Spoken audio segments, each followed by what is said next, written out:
You also mentioned in your earlier response about the demonization of China. And we see that the demonization is going on a bigger scale because of geopolitics, because of a Cold War mindset, because of talk of containment, and as Dr. Salman Shah rightly put, a failure of the West to compete with China in the economy. So how do you see this process of demonization and this talk of, sometimes they talk of Chinese collapse, sometimes they talk of China's overcapacity. So there has to be something wrong somewhere, although China has a steadfast growth and while leading the globalization effort on all fronts. Dr. Wang Wen.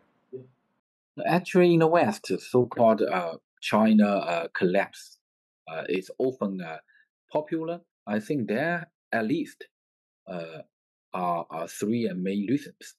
Firstly, as we talk about right now, when they study China, they often use Western economic logic. They always see the China's economic risks. But the problem is that they didn't see the China often digesting risks through development and growth. The second reason is that the bias or prejudice against the China ideology. They always not believe that the Chinese people can achieve success. And I think it's a kind of discrimination against China.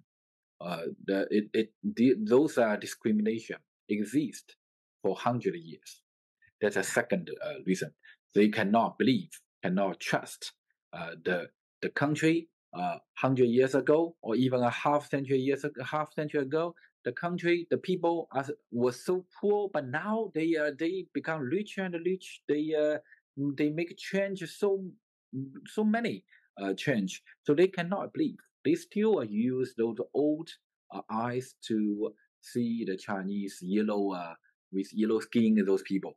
I think this kind of discrimination. The third reason is that I think it's as you mentioned, Mr. Chair, the cursing or the speculating on China's feeling. They hope to cause China's collapse through suppression or containment policy. So I think those the demonizing media policy, I think they will be sure to fail. I think the ultimate result is that China would not collapse, but so-called China collapse theory will be collapsed. China will